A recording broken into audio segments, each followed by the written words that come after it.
whaasalalau sau, me se fo le whaafunga tāpo e mele tātou atu, malo lava Soifua Maloloina. Ya, malo, leo wa taunu mai le lua sale ni ia fiafi o faisilo lo wa le tulanga le tau. Ia ele mawhai lava na tu ua ia le fia longo po ia li o le tātou atu langa vai teimi fo ile nei e tele ina. To tele ila to e whale ano le Soifua Maloloina o le tau malulu. Ia, e pe one ile tātou por kalamele ni ia fiafi manato le a tu natu i lua au mafanfana. Ia le wha manatu ma le whautuanga le tātou atinu. Ia o le Soifua Maloloina o lo o iou lava awa pali. Whaaftai atu i lau suga sau. Natu fo la vele le vno tāua. Mua iai o na whaatala whatu le tātou atinu. A mi se fo le whaasaunga ma le whaafonga tāpo i mai. So se vai panoa lava o mwhaino o antu iai. Ia, mamaua mai ele tautua a le Radio Samoa sudlime vatolu a mo. Leo a vea ma ala vaa se I whaofi tu e fui se tasi o tātou porkala me fau. Leo a mataina le fui vanga le fiafi se temi o na whaalau ino antu la ia lea. O le sunga foi I le lifo mai o ma whaatasi le fiafi. Ia e manatu Samoa e le toe tau au talaina le fue lave au apa ia mama malo le tātou o tinu. O sama whai ngā o Samoa mai vavau e o la mai le wha vavau. Natu lea, ia o la lea toi tu mamao I taisa mātou whamatalanga. Ona o le urua I pōle nei lea ua amatalia I tātou porkalame wha Soifua Maloloina. Ua mawhai ona wha ingoina o lo Soifua Maloloina o loo iou lava au. Natu la ia lea vele lea vno tāua. Ia na mātou whapeatu no tue whaatino tau sala, pa ia mama malo le tātou o tino o Samoa o le I a iwi vea, ia o le fue talatanga tā, o le sami fui e le so o ngā tā ele pisi I a isa tas, ia a upu lava e masania I le au whale upolu o tutofi o le tātou o tino, ia o Samoa o le atunu o umana tofi o umana pani niu tofi to wha, le la au le tamaitai, whapelea, ia whaatulo matu. Vele leo no tāua, whaafelo ia tuailo tō whaafonga tāpo I mai. I le nei fui vaenga o le fiafi, o le aso nuru le nei, nea ua amatalia ai, tātou porkala me fau le nei. Ia mo naiva yaso, se tau tuli matai anga le taipo whea e tawhi iai le au, o nei loa ila ia lea, po le a ia le wha ua wina le tātou porkala me, o whaengo ina o lo Soifua Maloloina, o lo iu lava au. Ia, al porkala me foi nei, le ua ilwha moe e tai rua vai aso. O nei, misil vai aso fau, ia a o vai aso ntu atu le lofa malanga leo le antua. O le amfai funtu e wha a wawa tuai. Ia, ma se ia lava nisi porkala me o le lumanai. E wha pia lava ono rongo puia li il tātou o tino. Ia, fia lava e wha launo atu le wha funga me le tātou o tino, le ma wha tasi foi ma le sunga le lifo mai. Le Dr. Isaia Taualapini, ia ai le leona tuantu la vonole le la sunga le lifo mai se sa no ia se fa fongo le tato tlo ia ma se e fa talo foi le tapo inga malo sa mo le vanga po ia Soifua Manuel la sunga Papalii fa pe fo le malo le gione ile ava ma le fa lo tawai ia o te fa talo fa tuai ile pa ia ma malo o sia tātou atinu o mawhai o na tātou mafuta le nei a fiafi. Nei foi vai tau le I swinga wa iai. Ia, amu ia o mawhai tātou whelua I lumbanu a le tuanu. A mei sei o sua tau susunga I whawhiangainga mau tau faltua. Ia, ngā te leo tamali I mawhai launga. Tausim sao ao. Ia, a ngata whai lea o tamai tai mali malosilo o le nu pe ona masani ai ale nei tula ia le ngona lava le fia mal fa tai le mo ne no tatu te mafuta le nei proclame mo le anga I luma ma le sila fia la utelo tatu nu I mata upo ata le Soifua Maloloina le fa tai wo mo wande ma no tatu te feilo ai Ia, whawhanga mai tātou tino le whawhanga le whiawhi o lo Soifua Maloloina o lo iou lava ao le ngona le tātou porkarame. ua mawhai o na awinatu ia te oe, o na whaano longa, po le lango sua malosi, a lo whare mai o le Beta Drive Doctors, ma le Beta Drive Communities Trust. Ia, whata se foi, ma le tātou leitio le radio Samoa sulime vatolu a mo. Dr. Isaia, tā oi le tātou prokalame, Lou Soifua Maloloina O lo lava au. O le lango ina le tātou whare mai Beta Drive Doctors, ma le tātou Beta Drive Communities Trust. Se i saun loa lava, se i toe whapapula le tātou atinu.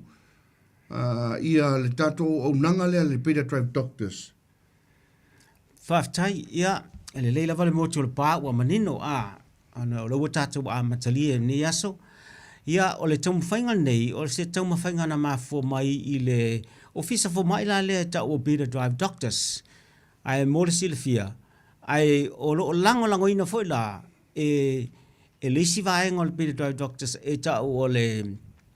Beta Drive Community Services. Ia, po le trust foi. Ai whatase la ma lango ale leitio Radio Samoa pe on tau whaafonga iai. Ma le anganga monia o le tamwhai le longo puia li i si o tātua tinu I tūlanga uma I tūlanga tau whaamai ma me whapena.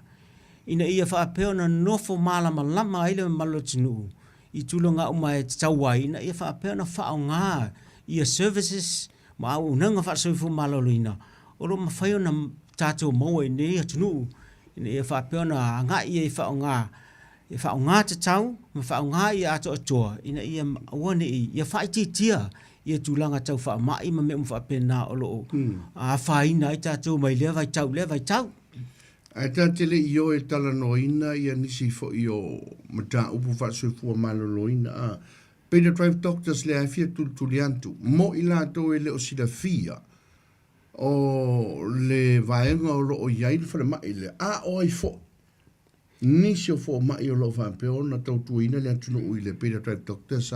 Dr. Isaia. Whaftai, ia, ngolsi le fia, o le au nanga lea whaafo mai po le GP clinic, po wa, o lo o whapeo na amata mai I mangele I Beta Drive, wa ato nele tolu sulua tau sanga le, o le au nanga lea. Sa amata lia lawe sunga fotai. Le sunga zero fotai ia la lea clinic o lea fala le officer for mai ma lo fa penala o tu maua I pe mangele le officer la le for mai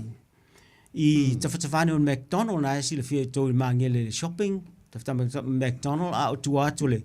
o le main bus stop for le na la le officer la le o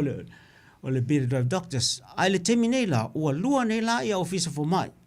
o le ngata lai I le taulang whaatau I mangele. Ia whape fo le taulang whaatau I Manurua. Mo lautu sila fia o Manurua I le vaenga tonu lai iai ia le whaletusi po le public library. O nai whale whaatasi le official Beta Drive Doctors ina whaatasi ma le public library. So se pito o le mautana pito ma I le Great South Road ma I Hill Road. O nā la le official on lua la official for mai ai o le official le o le vaenga lon to lona lua la o le au nanga le Beta Drive Community Trust o lo fatasi nei ma le official le Beta Drive I mangele o lo fatasi te nei o lo yei nei se fa lo ni le fa moe I se taimi tau lata mai o la va pe me yatu le Community Trust ya I le wala le Richard Pierce Drive I la vai mangele se taimi fa ala ulo tu le tulanga leanga lo fainga luenga le terminei ai o vaenga na e lua lua clinics ia ma le community service na ale au nangala le Beta Drive o le Beta Drive Doctors Dr. Isaia o ai fo mai ro fo mai o ini fo mai Samoa e ini fo mai fo I Papalii mo si le fiel tato tunu Whaftai o le terminei o piana ia whaafonga iai il sunga zero fotai o le fo mai ulu le tulanga le vainga atoa o le le health trust le o le health provider le ai o lo o ye fo la male sunga tu mai tai fo ma ia nua tupai fa peona o yo director le clinical service la ina better drive o ia la na fo si leva na ile fo ia au nanga o lo fa pe fo na i mai initial o la tinu tula ele sunga le John Schuster ia fa pe fo i ma le fatule ya Emma Chang White ia pe o alo na tu la fa pe na yel terminei ai lo ye mana isi fo mai na palangi mai ti lo fa pe na so nel fa tino ino au nanga la le nga tai i mangile fa pe man rewa da ua tele sa molo si le fia o Peter Drive Doctors mana o nanga ai mai se fo le Peter Drive Community Trust o ngoi la toia o lea lango ina tato proclame ia por proclame foi nei o se vaenga o le au nanga ale Peter Drive Doctors ma le Peter Drive Community Trust fantasela ia ma le ngadu so tau au ma le tato wala leo le radio Samoa su lima i tolu mo ta proclame o Lou Soifua Maloloina O lo yo lava au se mafuanga ua whaingo e proclame foi nei ile ngolea Isaia Fafta ioe pe sa tau ma fo po la se ngotal fe ngai fu ne vai tau ma le anga I luma ai pe wo mana tua mana ia ma le se tu langa fa upu fa pe ona po le ala vale tatu na watu po le ale se poto mas tu mai fo fa pe ona fa ilo atu ai le fa tinoina ia o lau sunga lava po o lava pa ulai la le tu langa I Lou Soifua wai le ma fai ona la se tai o em fai tu langa ia tu langa mai tawai ia pa le tanga fa tino e fa tuanga e pe ona tamo fai tu proclame ia ma le lau tele o le ni ona fa fo mai o sisi fu le fa punga doctor ale vai le al tangata ia no ia Soifua Maloloina ale tausia le ia nui no nei fuala au ale tausia le ia le tulanga fule le tausami mea I palen ia o le winga le o la vai tangata le tali o le lava o le nawa e sau tonu ai apali o le tulanga le pe o fai hatu pole pala lava tau te pisa tu pe ma tatu fau tuat ia o lo yo a lava le fatino ino nei me uma e mata mai nai me fai ngofi o me ta tele o me tu mama lau tele me fa pena yo lava tong fitinga me uma fa pena ia a le fatino ia o lava pa o le tulanga la nai Lou Soifua Maloloina ia tu fa pu fai sisi fa punga ia le fa bunga masani volele e sili pui na lo tong fitia le o le ala mai o ta por kala me le wa fa fonga le tunu o le wa amatel pole nei o le aunga mo le fa punga o le ase au tu o ta por kala me la le wa amanta tu nei o le ase te matatia po le ase ko o le tuli e ta o ina ia fa pona au sia faftai ia pena tauna tuile amtanga le tulanga monia le ia o le tatu wanga ngai fo le imta upu tasi taua fa Soifua Maloloina mai le vai taimi mai sa me o lo ma ale le taimi ia pe fo na tatu mai te wina taimi wo mavai atu ia o pe o le o tau mo mali tulanga le covid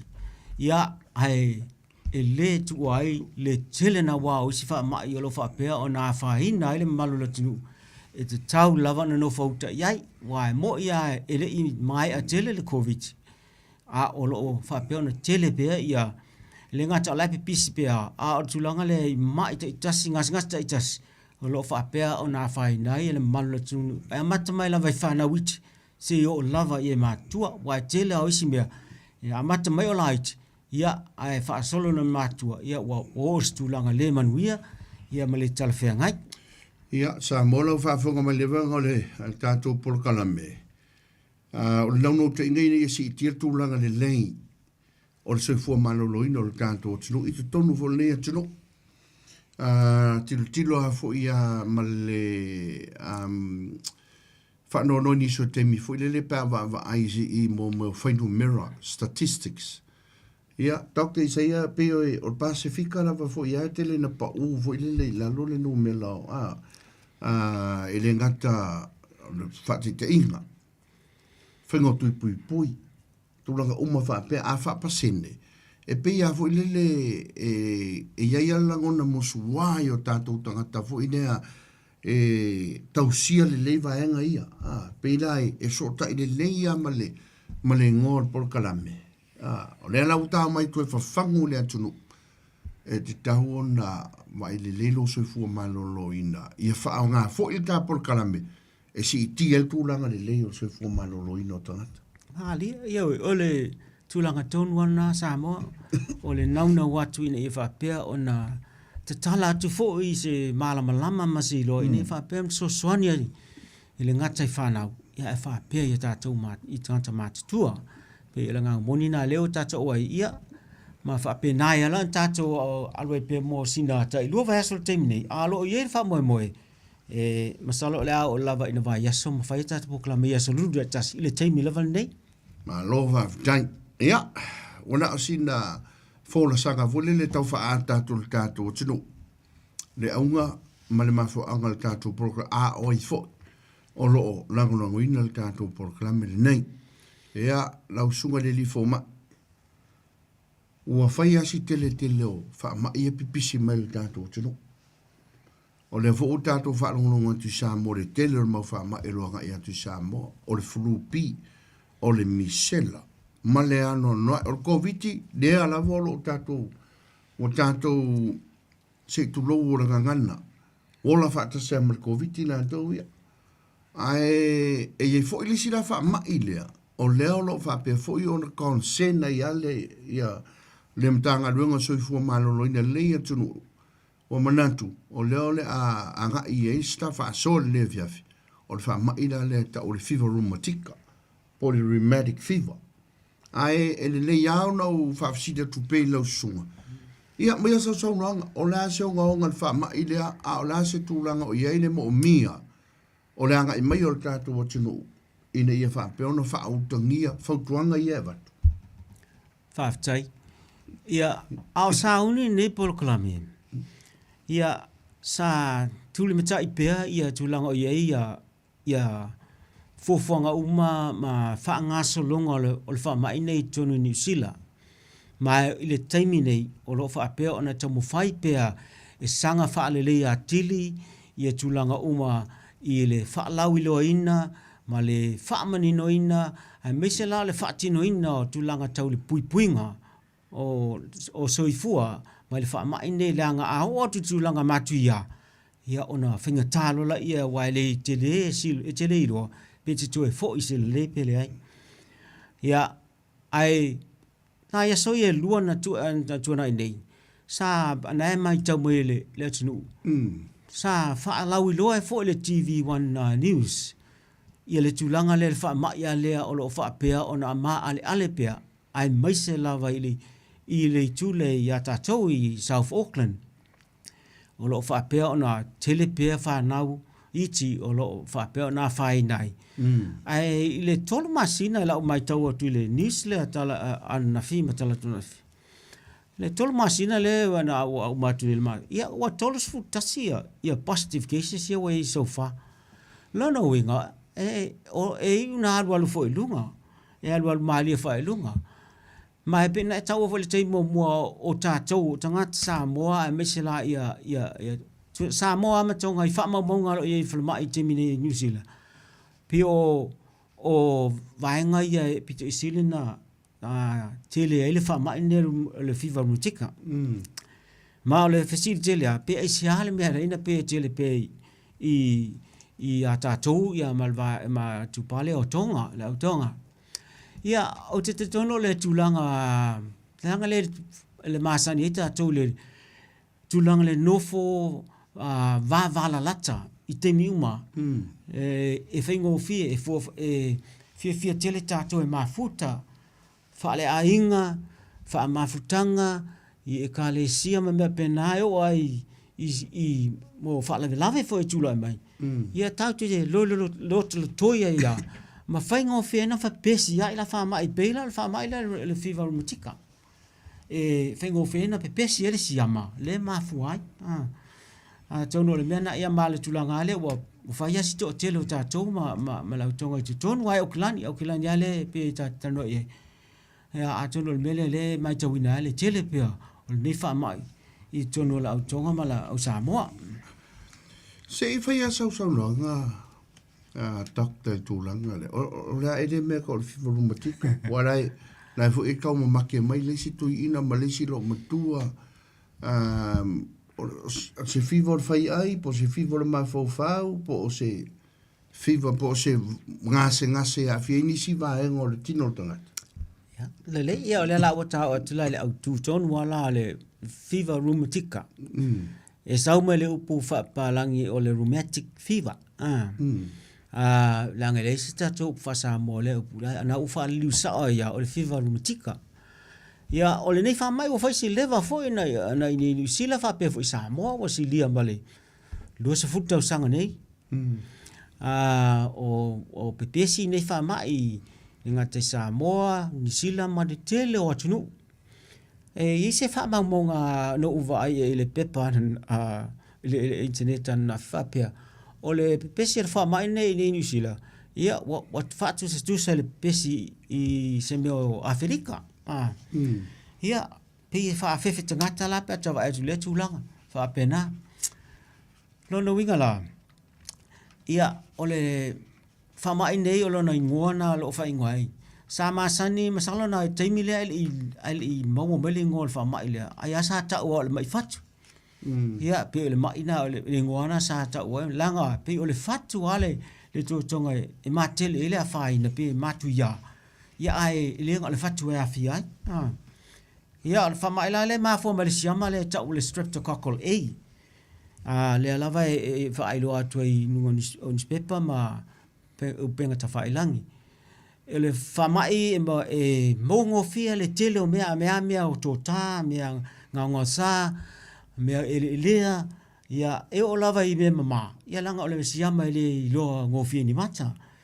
e fenga tana i lo mea lana e fenga fia ina pepesi atu le stangata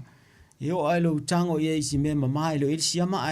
ai fa pena tu tonu lo fonga ia e fa pena ona ulu fia le sia mai tonu o lu fa ila pe o le fa ila va tulanga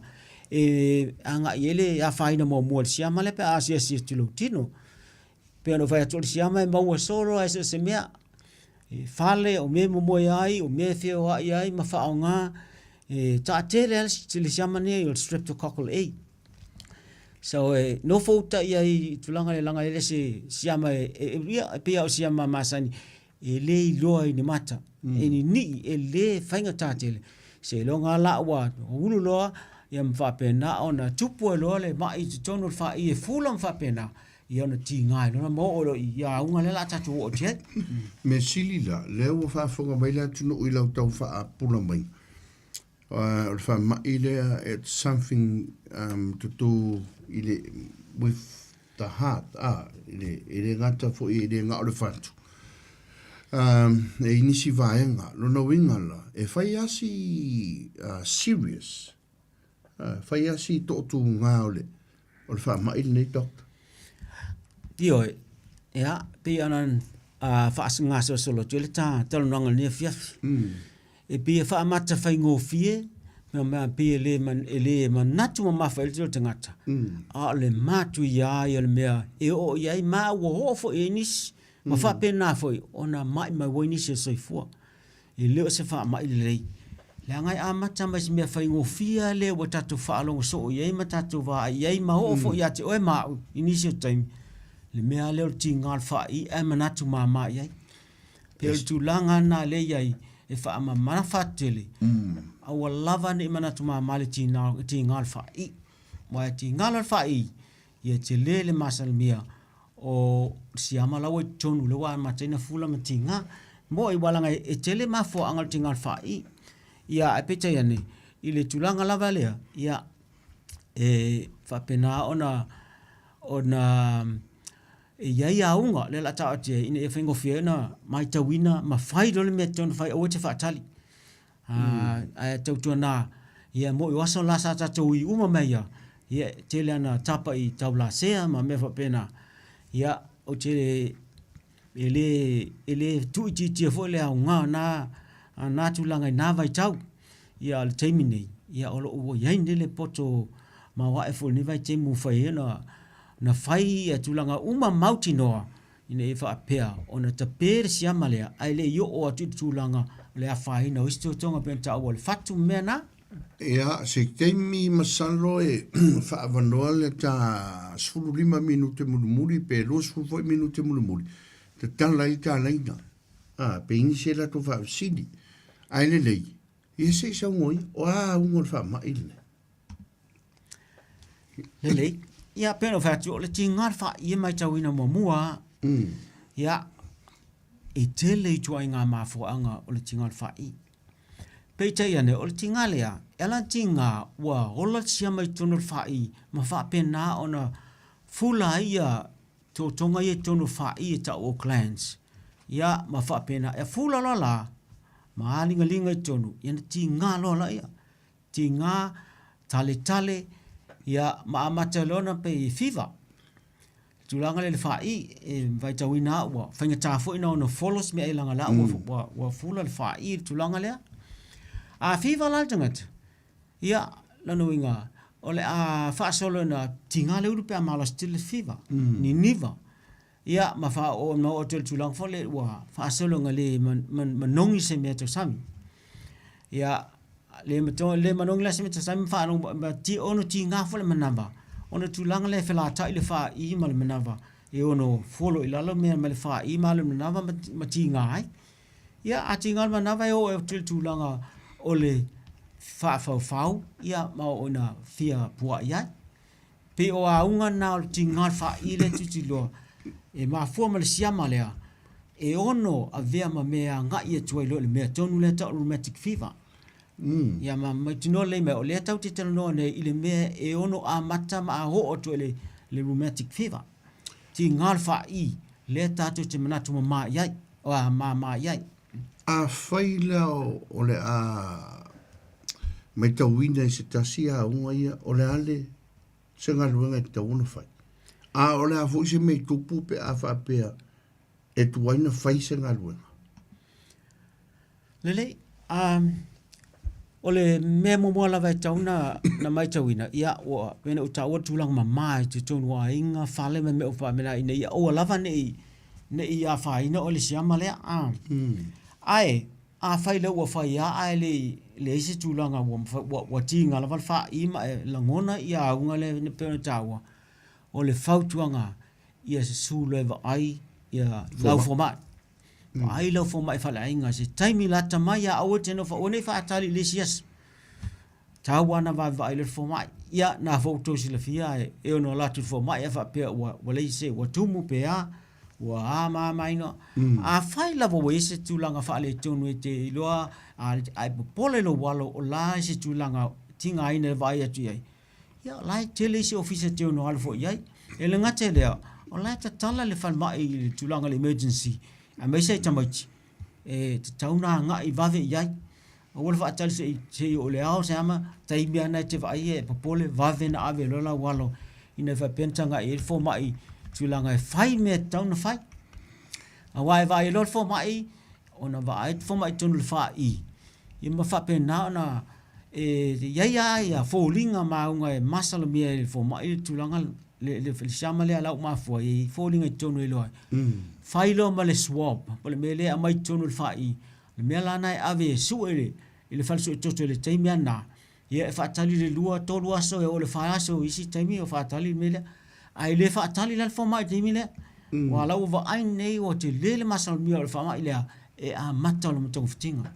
e ia tong ftinga tauna failo le timi na I le tulanga le lau tinga le fa I o masal mi sia male e muli mai le fa ma ninga le mele ave le fa le tot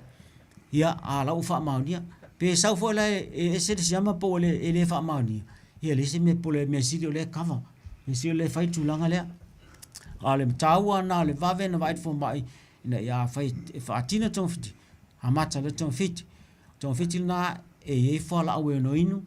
e se fulu asa e taua inu e fala au mai tau foi na ato tole manga ma inu ai uma fala au tu sa lava pe fala ina umalosi e tau na ato le ia so yo inu fala au ma inu le manga la tu si ai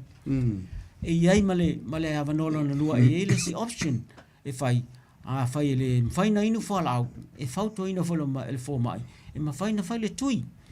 o ele tui e tasia le tui e fai o tamititi mor titi langa le fa i le tinga tasi le tui ai se fulu aso ya ngai o le nga na le fai le tui le mo ya na sina ma ini ya ai sili atu le tui e tasi ana le popola le stu langa pawal mela e tauna nofo lola tamititi fale ia awane i fetu e felo ia pui awane i te pese tu fa mai le tulanga la yai me la na tawle no for fale awane i te felo ai ma e o atu no fale ia tam fai awane i fo le o fa nga masani fa nga mask tini ia fa nga le mask tini nei ina ia awane ia fa ina nisi tamai awa fa ina fo la is not e positive lole le tamititi le siama le ia siaki o mala ainga langa e te le lava no ia fa ina fo lau pesi tuno la inga me na tawa te langa e lolo la paste ia o siaki o mala inga tata matua ma fa na wit ni a mauti noa o ai lava maua e to fiti lo temina ni to fai ta fio fe pe awone is ni sal lawa ti fa for sia male sesia vaenga o le si le o fa fsini da su le fo ma le to fa yantu po le meo le sia male e pepesi contagious po le afole le sawa ma le vave e ma fai una pepesi atu ma fia le stanga te tono le aina lele ya ona le fa ir tu langa le ma foi le no winga e pepesi le ma nava e pepesi le ma fatua e pepesi le tale ya e pepesi le tale e pepesi fo tale no po le pese po le ala vala mena e fai e al watu ele sia mai fa pena ona ulu atu tono le tangata e ka ua te le la le fai on mask ta me na ta wa ya fa fa tai ta sile a ngal covid le sai o pe o tatu le to mata mo muli pe fai upu fo ni se fai mask wa ta o te le fai mask pe fa tu langa ne wa ne sala la o tu ni si tu langa le ai ne te o pa o tau o fa na witia a mai se lava e mai le lima to sanga o la towa ia le be tu lo anga o le vai temi ma ale le o to tonga e fai ngo fie no o le fai no le fatu mai isi vai ngo mortino ta te le yo te tala inga doctor le worst scenario a fa pe ala wa tuaina pick up o lo wa feel tangata tuaina fa tino ia tong fitinga ia e te sauno ia o le ale me la tupu tangata ia te no fai atu o le fa iti ngalen tata no ne ia a le ma fai lo lana ta persia ma itu langa le ale ato to len fai tong fitinga lo no winga o le asa solo atu lo le fa mai o le tolu i le fa po le lima vai aso po le umi le titi foi fa to a matalona le le mai lola ia le me tonu ata le rheumatic fever le la ya fa ina to le fatu o so onga po na ivi o le tulanga i pa o le tino ia e o fo le fa ai le ma fo le vai ai e a fa ina fo fa pe fo ma to tonga yo fatunga pe o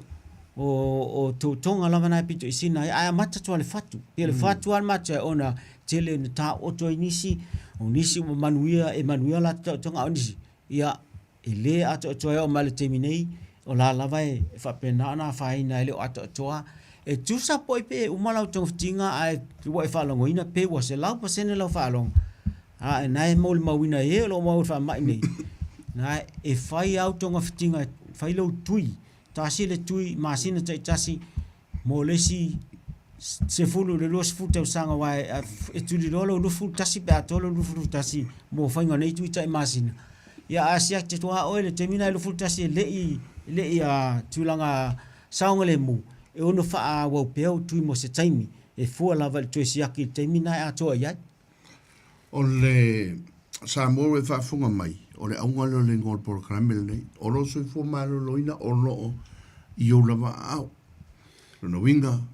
a vavena e ngai yoi whaisenga ruenga pe a mau o ia fianga po a unga ia na sauno I ni fo mai ya e te le lava lava no whai o na malu pui pui o e mai ile whaati te le ino ni sia fianga e pe o na sauno I ni fo mai o le a fienga lo fantu o fatu ngao o lo pa o se tulo a so onga po ngā iwi o mea uma ia e wha aona tutupu I ante o e rheumatic fever pe a tuai o na whaisenga luenga pe ai loa aunga o lo ua tutupu I ante I tātou. Te rusu minute le toa tā prokarame le sunga fo ia sau whamure mole ia talo antu e te tala le tātou leina. Wha whonga mawele tātou o tinu o leua ma wha soa li rheumatic fever e a mata tuai tātou prokarame o Lou Soifua Maloloina O lo ioula wa ao mafuanga o na tasi le neo wha mai o leo o longa na pepesi fo I to tonu o lea tino ule nei ia ai o se wha mai onga e lau tel tonunga lau suga le li fo mai se o wha mai umai onga O me moni lava. E moni lava me ana e whai atuai e iu ao lava tulanga lea. Mani. E iu ao wa leo ngonga na. Ia e leo fo mai le pau. Po leo whenga lava o e lava. O e lava mo lea lava e whaile ngā luenga le tau longo. Tolo fitu ta silima I wa tolo tala tātou leina. A iei se fia, I se vaenga fia malama, wha mole mole fau tuantu na mamalo tātou tino. Au mai sa o alau fesiri I le rheumatic fever lea wha tala no antu. O ma uafo, o le mati o mai lalo o unanga le Peter Drive Doctors, mo le Peter Drive Community Trust. A iei nisi vaenga, nisi lava tua inga wha mai te fia malama ai, e uma vatu nu mela o tātou o unanga le na, e te wala au atu I ai, I e wha apea mai fo. Isaia se o mai ala ngu mela wha mole. I peke wha apea mai fo pali, se kusi mai ala ngu mela wha mole, ele ai nia kako me wha apea ngai whaia. O loo, I ai nu mela tato o unanga le Peter Drive Doctors I mangele. Ia ma le Peter Drive Community Trust. E ma whaina tu ina atu. A iei lani si whaafsiri tu antu o tato. Wha mai e tala noina. Ia, e whaina wala au atu iai. Anau tala tato lenga tato siri mua, wha tala whatu leo wala umai. Talo wha. Malo se whumuria. Se whamaua, suga. Se, o leo ke kaua kula wapi e, o leo sofa Dr. Isaia Taualapini. O leo wha pēr vai e kaimilia. Fo mai o lea te fete pi, o lau sunga lea whamuli. Ia e nisi por kalame fo isa ngā lulu e ai fo. Ia, o le sunga na li fo ma. O ile sa no whamuli. O wha uma tātupu. Ma lo se fua whauma. Le lei me sili na ua angia fo le sili, ia. E leo te mua nei sa i fo ia poklaim whape nei sa iei fo I lunga le e tau le hepatitis B o la e wha ua poklaim na e se taimi. E tau te o mai wha mai na. Pean Samoa Papalii e a ngai uma tuai wha mai tai tasi. A lewa tatu a mate le aso nei na rheumatic fever. Mo le taimi nei. Whaftai a wanga sa ta whenua I nā supa la so I leanga o silia kui lau supa. I a leanga kau mai a ale kaimi o leo programe. Lea lango whakale a pōngei. Whaftai. Whafkai. O leo o wharongo I o lau sunga lea. Ia whafkai o la. Ia la whaolongo klawa mala whakali kari moskel fongi I mo kako ke programe. Whaftai. Ia, ma lo wafte tu sta malenga wala umai. Ia, manguia le fiafi. Wha Soifua. O le tātou programe la rheumatic fever. Soifua Lou Soifua Maloloina O lo iou lava a au. Toi whamina tuatu. Peter Drive Doctor se te moe le taulanga whanatau I mangele. Au ta whatonu lava le McDonald. Ia, a whapea fo I whengatala whaasino I ante oe. Si fia le leia tātou whare whaafia fo le lunga tau sala club. Ia, au ta whatonu fo ia ina. Ioi, e luma lai e le pito I tua ia le tātou ke misi.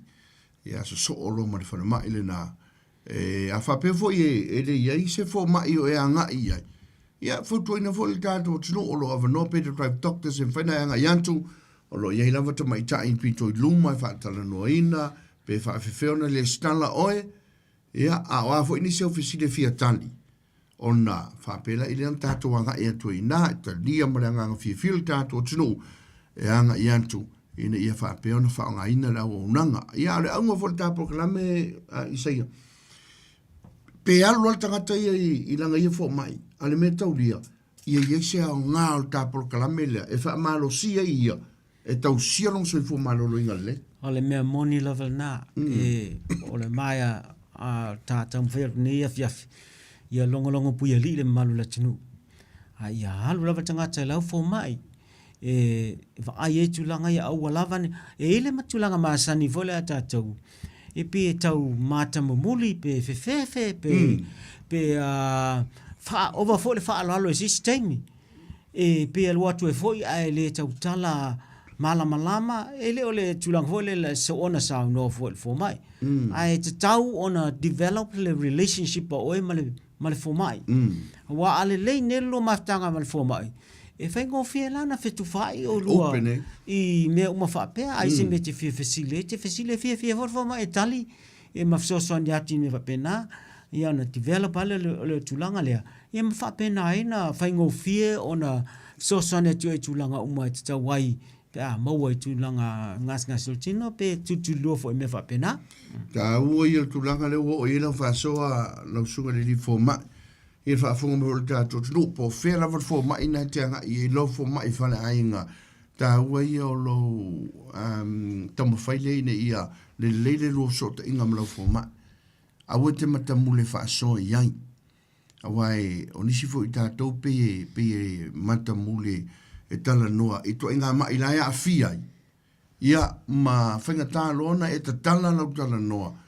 ina ia maua e fo mai se malamala ma anga au telenga ia ma wala fia una vatu si to inga tonga fitinga sa o vai la au mafuala au i longa se ngasi o le tā ua le na o le open o le tala noa e ma whai ai o na capture a pe pu e me fo mai o le a tonu laval tu ainga ngase le ai mawai oi ole rheumatic fever ole fisilia fo ile fango fie lava doctor ise e ma fai ona tong fitia e ma fai fo un pui o saule ole tulanga sa ia e ma fai na pui a ole tali tong fitia ioe e ma fai ona fai se tulanga tong fiti ai le mautino pe te toi fo'i i le mea te tauna iai. Nā e moli mau fo'i nisi o wa iei nisi o alam whānawe. E mo ia e mālosi, ai le atua le mea te tau ai. E mo ia e mālosi, pe ta alo mao i matulanga ma, ai pe ona whai atu. E iei tui e whai māsina uma. Ai whai tetenga tā fo'i ni te ua toi a whaina wai te a whaina lon. Te leo le manoa e toi ma whai fo toi a whaina o le siyama te le tas. A mea al fatu. Mea al fatu. Me whai fo toi a whaina le fatu muli ane. A lawa, lai te rheumatic fever, ai toi wat le siyama le toi whale anga tili i le fatu maisi tūlanga o malo tino. E ma whaina wha mana a fia wha alua, wha atolu, wha e le eise te tapula. Ma ele tulang fala le fa mai le ele se me fole a faina na moelo so pupuinga fa natura ele se me fa pena a ile fa mai fole le tulang e mor sil fiela tu ele ai se tu pui o ye zeminei o fa mai nei ele pe le covid le fa mat nei e ya fa mai la tu pui al fa mai nei ele se tu pui power tu pui le o tem fai pui o awana awana e o yai me o mai ampe ta o le fai fa tongo fiti to a mo le fa itinga va vena fai o te fa tali le te o tuai na fai pe o mena e tawana manino le yai a tata o vola tulanga le a tupui ia pe no fa le tupui tulanga le a wanga fol ne no taulongo to le o lo fa pe no fa o pe tonga fitinga nei o tupui a me lava tupui o le flu le wel va temi le sound ya tu le la fole le winter pe na masani le fa ye to sanga uma le ngata la tupui le flu ai fa pela le tui lo na fa o le pusta o le COVID mo tu sila fia na we le pusta lo na fa wa va no ni mo tatou le na matel masina te nei ava no e olo tatou uma na se taimi tatou tano atili e misalo le sia nga tu luma le pon ai mo le sila fia e tuinga ale Peter Drive doctors lau fai nei te minei lai fai sto nai i le taia o le iva se pa ia le tasi le uli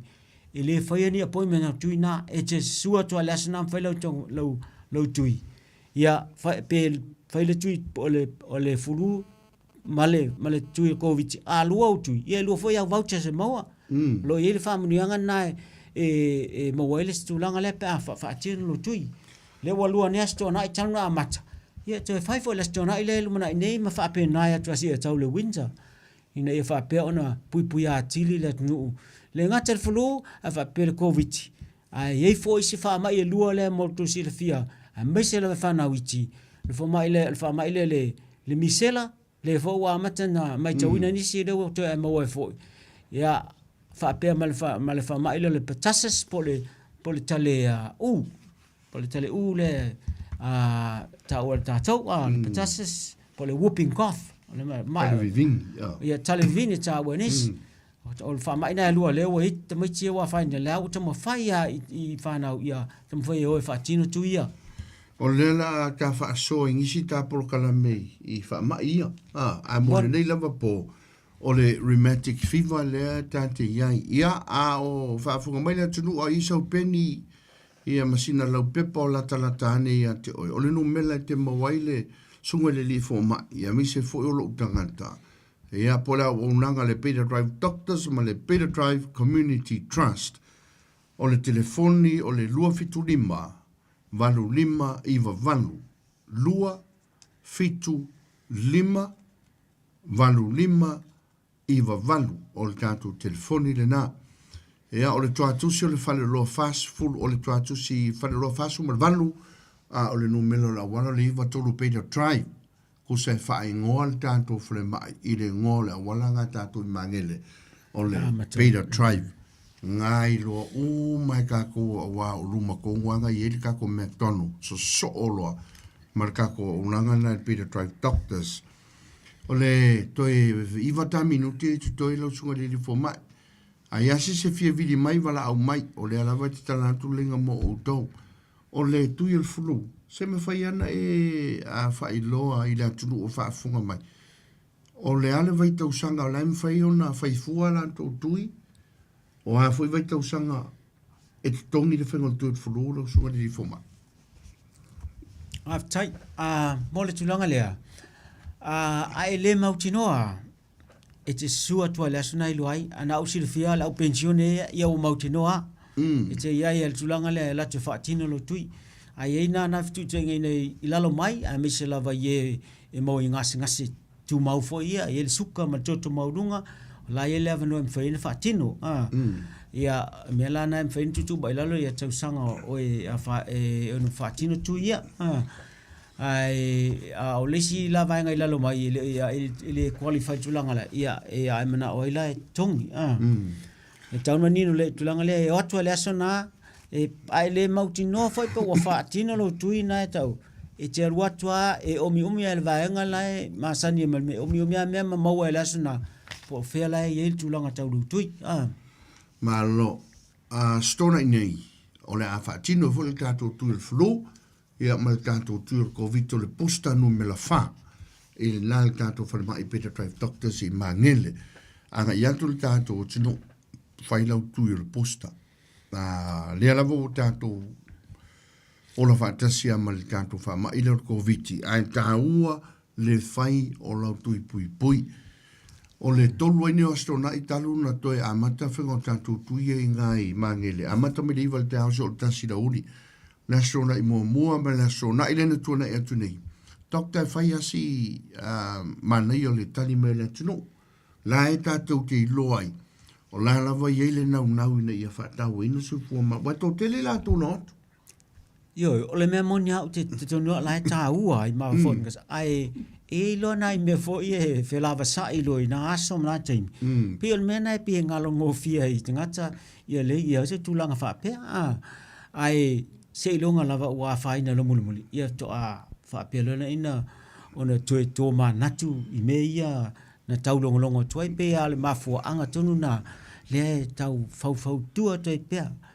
ina ia fa ngata tau ia nei se amu ia fa tau ni New Zealand lo maua nei services fa pe nei e fa ingo fio na ona tatu mawaina so le me tau le o fa tino au 20 minute to nei pe mane pe tau fa ai o pe tam tau pule nei na usile fia tatu pui pe tau o tim nei mole sanga fa manino atilo tatu pule fe fin le rheumatic fever le na tatu ia me sa tatu la le o fa ma ni tim na fa solo to tong tinga fai wa uman fai tu langa tau tonga tau la fatu fa tinga mai tau le e ma ale alo fatu o ro ia to ia tuina tau ana fai pe fai fo ia te o fa pe te le vai ia le tulanga tau lo fonga la po ni fo me fa pena ia lo le e tau fo o i lo fo la vanga na e ia fa la tu tau na inu po tu fo e fai e kavai o le temina e le extra kavanga mo temina pu ia e langa e fai le ni fo ai ona fai na ia le il fatula wala wa faina le rheumatic fever pe le tulanga na ole ma ale na tulanga yele ia tutonga a me se le fatu pe a olo na wa faina il tulanga le rheumatic fever tau tu na tong tinga na fa wo pe on sa e fa wo pe ma sina tasi ia mai an ma fai le pole ala vale te me te fa lo ngai se si tinga alfa ia mata try ile lo il tunga tele wa faina te tinga alfa I va vento vai for mai ia va vento ina ia fam mautinoa ele o to ia tu fo le sia mai auto ne fa pena fa tino tulanga uma etita wai ma lo va dai ia la vatuela su le for mai la so no ngam to mai le fa mo dam da u ne ve bo I fa sta penanga mo le mta u la tala no ina le si do vai so mona I lo fo le to riat le ia ve ne tu la mole 25 tai tele le malula tu umfenta to mafuta ne fiafi e wina utiti fole time ia tonu wa yesa nga fu le tatu mafutanga ne fiafi tatu te fa peona fa longo mai foi ia polase fa so at foi e wale Soifua Maloloina ia te oe ia fa pe malo ainga ia matulanga o mai me ona fai mfatino I mea neo services e tau Soifua Maloloina le nei. Ia peo na folsia, o na ase amtanga nei le so. Le au tato amata le nei whaama ia tas. Ai masalo na maa sina fau. Ia ole a tato se atilo le suka man toto maurunga. Le anga tasi a whaama ai. O loo mai te wina pea le tu ititia. I le mamalu le tinu. Ia meise lava I tato e u whaasolo le matua. Ia ona peo se fa atatuna tu sai mal tatuanga etuanga iluma lesi mta upo so ai ia ne fiafi ia le afo se upo sala fa amal mole fa mangalo la ona ia monia le upo po tau tai ia ai se le atu lama ia peo le menai finga tafo le nei ia matata mani ia o upo la vai ni stime upo tu sa wa fa manino atile fo ia me nei ai a fai weise se ngana o sala ia fa malulu atu matua at full night tu ia ala le mai aso le la tatu mafuta pea ile si lua vai aso lo nai ia tatu te felo il tulanga le suka ma le toto maurunga ia ai avano fo ia fai a ngalo sa ofisidi lunga matika fever matika ia mfainta to amata le vai aso na ia ma fa pena ina fa mata fi monisi me toi ia o se fa pa le fiafi manu tele le fiafi mo le si le fiole no mela te mawaile su de fo mai ia ma le Peter Tribe Doctors ma le Peter Tribe Community Trust o le telefoni o le lua fitu lima vanu lima iva vanu lua fitu lima vanu lima iva vanu o ani o fa sili mnisi vangi fi mamla mati le tulanga tau Soifua Maloloina vala au antu iai o ani fisidi te fia mamala mai tato tuiro whanga solo le flu ma le koviti posta no na tolu ma le wha mana awantu iai astona inei o lo atu e wha wau e whengo le tato tuire na e le wharamai Peter Drive Doctors ma le tura iwa le tai au se ia pa ia le tu la tasi le auli fo tu fo ina tu na fe malanga ia tu mama Samoa mo fono tanga e kale sia ya ele le ia le pui puia na lo tau tongo fitianga ia pe fe to tu pui flu na fo tu fa fonga tu o lo o pepesi fo flu la to wi Samoa tanto proclame na le viafi o Lou Soifua Maloloina O io lava a Samoa fautuanga masani me whaingo fia toi tu wantu yo au tafa ya tau tuana fulu mamau lima ai le whai lau tali ngā sua a e tu ua le whale mamau se tu lou fulu mamau lima ai te de ianga iatu e te sa whai lalo ia pe whai lau me aipo alawa nisi tūlanga e te anga i ai a e tale po pungi le leilo fonga wha ngā tātou mask e wha ai ti ai le pipisi antu o wha mai e pei ona wa fi ai le tātou lalolangi le ne vai tau ai mai se la o le fever room tika le ana tala no i le sunga le li fo mai fo mai sa manto tala la se upo le tau la ulu fa funga mo le tātou tino ya matua tu nal tātou proclame sala ia vala luva ya suru manai le lofa mlanga leo le tua tātou toi tāpsi de fai foi la ia lea iniso tātou proclame fa Soifua Maloloina tā pena mai ai le Peter Drive Doctors ma le Peter Drive Community Trust fatasi ma le ngālu rua so tau au ma le tātou ala leo o le Radio Samoa se fulu lima i watolu a mo manatua o Lou Soifua Maloloina o lo o iou lava au ma le sunga le lifo mai Dr. Isaia Taualapini ma lo fantau waa pali tele Lafulafu peo manuia ni e fiafi